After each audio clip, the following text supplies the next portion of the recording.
Wakiso ssentebe wa disitulikiti eno Ian Cheyune ne bakansala bakubye ebirayiro byabwe okusinziira ku kibi kya disitulikiti eno ng'era abamu oluzungu lubaddemu ebitege ng'abamu katono balemererwa okulayira. That I shall faithfully exercise the function of the chairperson of Wakiso district.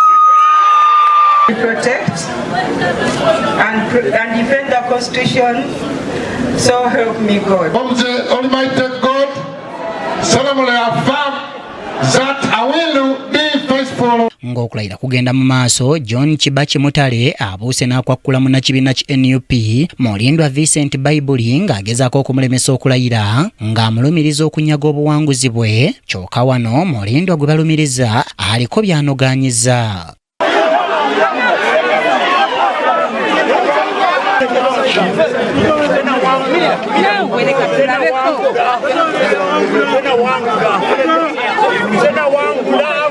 Ian Cheyune ssentebe wa disitulikiti y'e Wakiso omujja asuubiza okutabaganya abantu b'e Wakiso n'okubasakira naddala eddwaliro erya Rifaro. Bategeeza nti gano si madda budda aga Ian Cheyune nti akomyewo nedda, wabula tukomezaawo obumu, enkolagana, enkulaakulana, ekitiibwa kya Wakiso, okuwa abantu ebitiibwa, ate ekisinga obukulu tukomezaawo enkola eya National Resistance Movement. Bakansala ab'enjawulo abalayidde boogedde ku bye bagenda okukola. Tubasuubiza bwesigwa waje tugenze ebigemo bingi nnyo naye tubakakasa tufe tugenda kukola ekyo ekyatutumwa. Zonna eziri mu pipeline okulaba nga tuzirwanirira zikolebwe.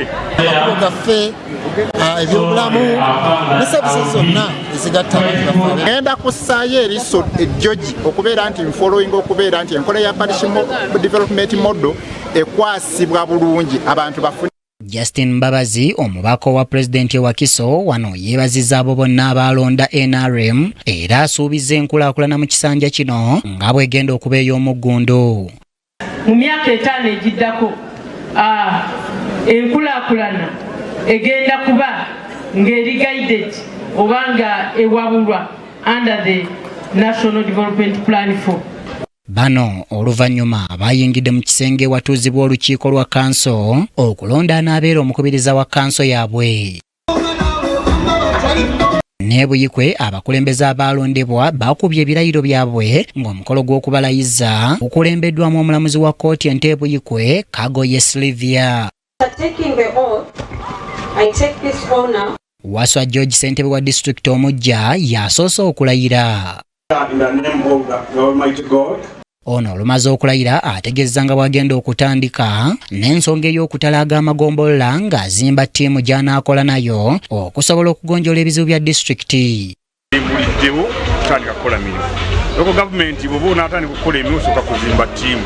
Bw'onasooka kuzimba ttiimu gino okukola naye emyaka 3. So mu nnaku 10 ezisooka tusomera bw'onasooka kuzimba ttiimu egenda okukola emirimu okwetwala disitulikiti yonna. Mbeera y'emu ne bakansala 3 abakola olukiiko lwa disitulikiti nabo bakubye ebirayiro byabwe.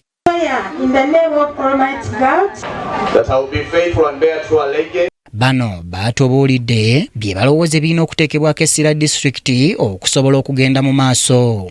Guno abasawo bakola omulimu gwabwe mu bwesimbu ate nga babeerawo mu budde. Kusaba bakansala abapya bazze tebaleeta parties tebaleeta na birala byonna ekituleese wano service delivery. Omubaka wa pulezidenti atuula mu disitulikiti eno Major David Matovu wano wasinzidde n'asomooza abakulembeze abalayidde okwewala enjawukana zaabwe ez'ebyobufuzi okusobola okukolera abantu.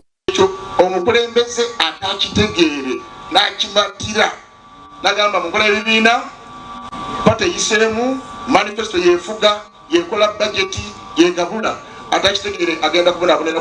Ne bano oluvannyuma bayingidde mu kisenge ekiteesezebwamu okulonda omukubiriza w'olukiiko lwabwe. Kkooti y'ebyobusuubuzi wano mu Kampala etandise leero okuwulira emisango egyekuusa ku by'ensimbi era ng'emisango 3